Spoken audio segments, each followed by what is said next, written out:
Assalamualaikum warahmatullahi wabarakatuh. Selamat datang di Didi TV.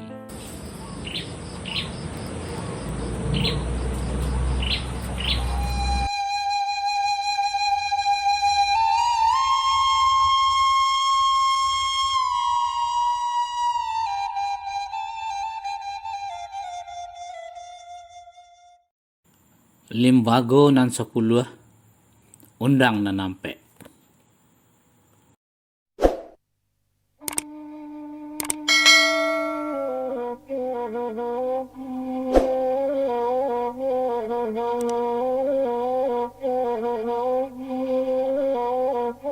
Beberapa edisi sebelumnya kita telah membahas tentang Limbago nan 10, kerangka dasar adat Minangkabau yang mencakup Kato nanampe, Cupa nanduo, Undang nanampe.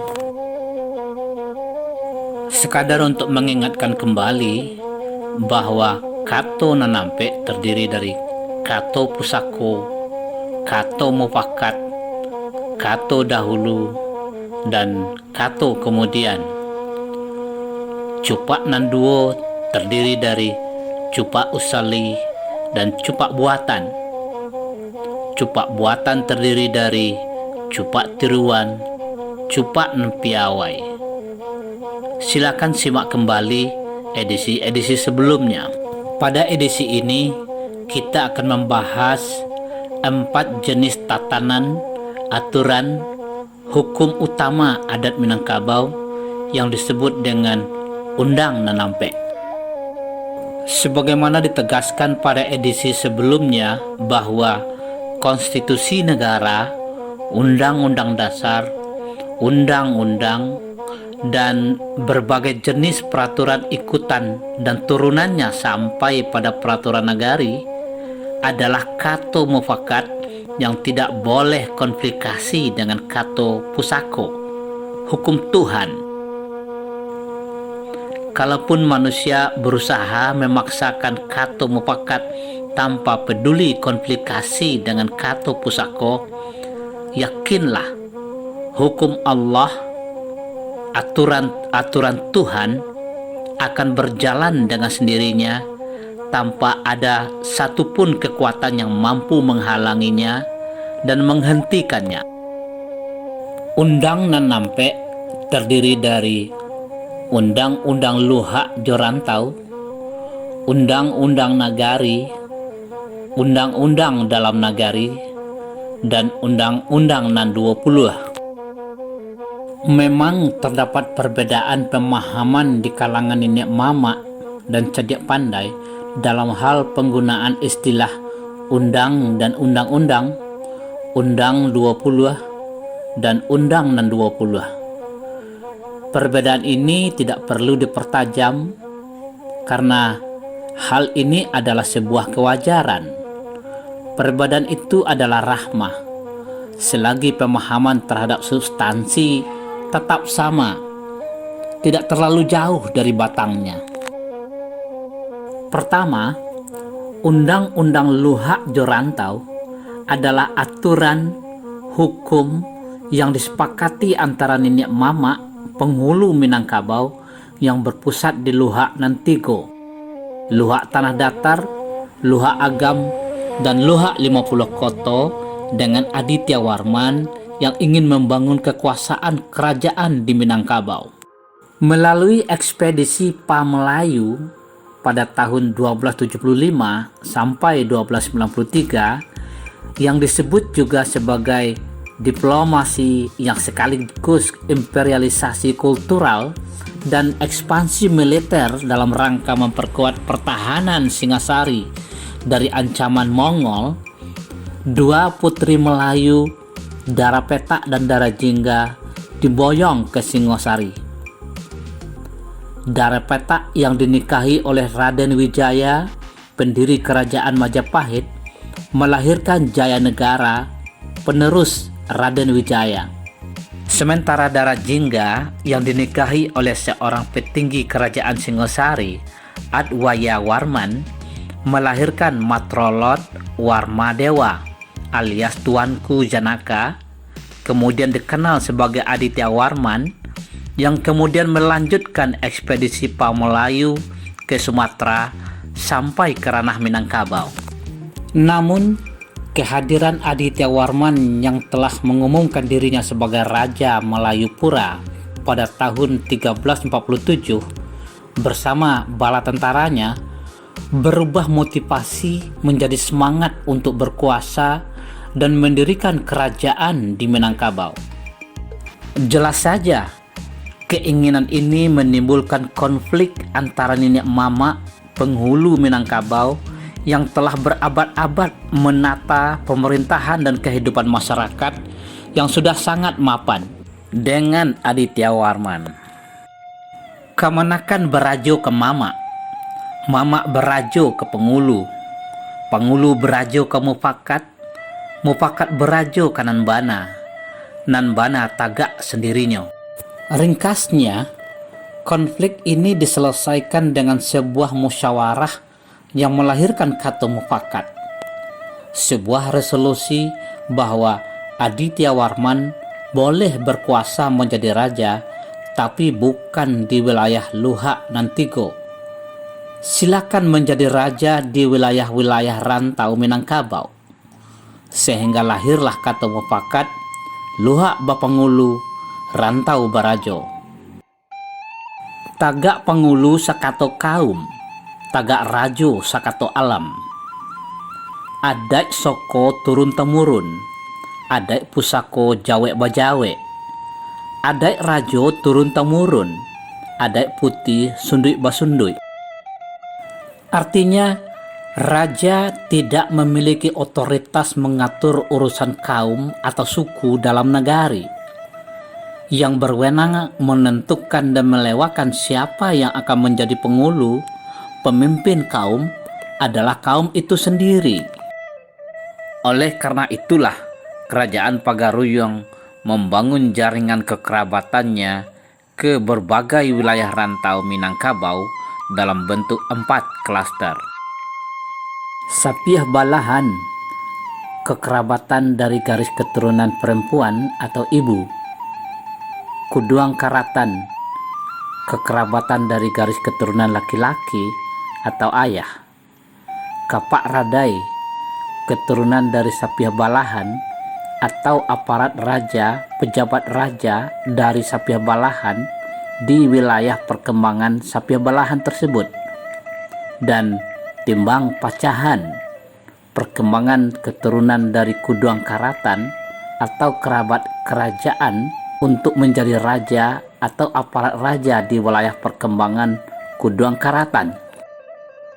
Sebagian besar dari kerajaan-kerajaan yang berafiliasi ke kerajaan Pagaruyung ini masih dapat disaksikan keberadaannya pada hari ini dan mesti dilindungi sesuai dengan amanah konstitusi dan undang-undang.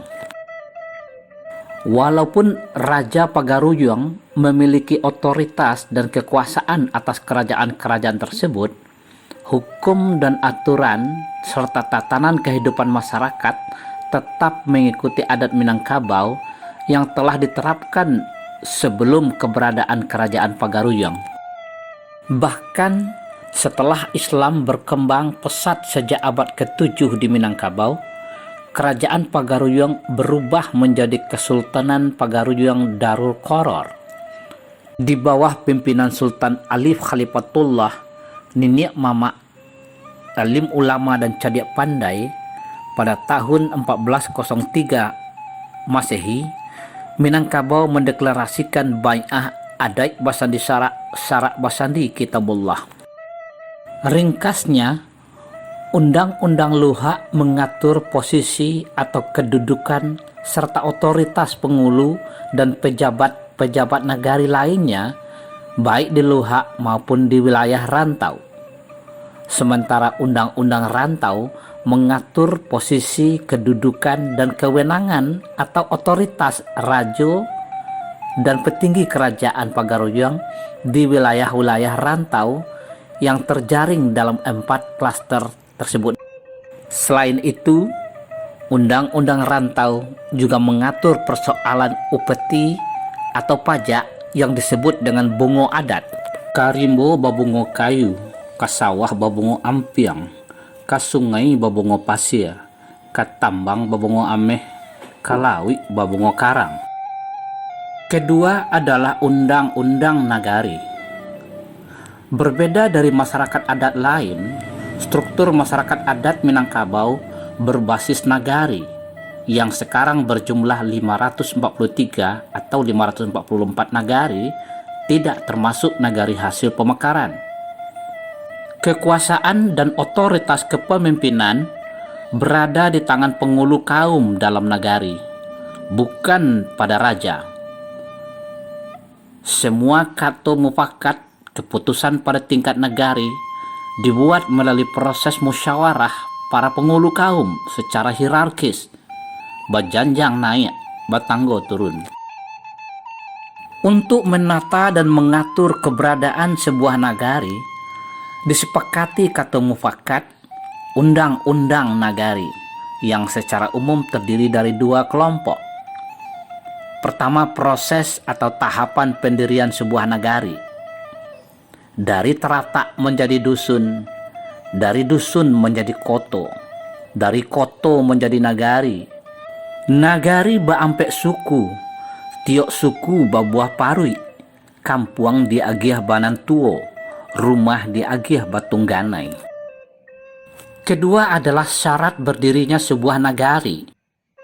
Nagari baampek suku, basa sok bajarami, bapandam bapa kuburan, babalai bamusaji, balabuh batapian, barumah batanggo, bakorong bakampuang, basawah baladang, bagalanggang bapamedanan. Ketiga adalah undang-undang dalam nagari. Semua tatanan, aturan, norma, hukum yang mengatur kehidupan masyarakat dalam nagari disebut undang-undang dalam nagari. Walaupun tidak terlihat jelas struktur batang tubuhnya, undang-undang ini mencakup semua aspek kehidupan masyarakat, mulai dari persoalan sosial, ekonomi, hukum, pertahanan, keamanan, dan ketertiban dalam nagari, sampai ke helat prosesi adat serta kesenian dan permainan anak nagari. Sebagian aturan, hukum, atau ketentuan tata kehidupan masyarakat dalam nagari yang disebut sebagai undang-undang dalam nagari diungkapkan dalam bentuk katu pusako berupa mamang, pantun, bidal, petatah, petitih, dan lain-lain.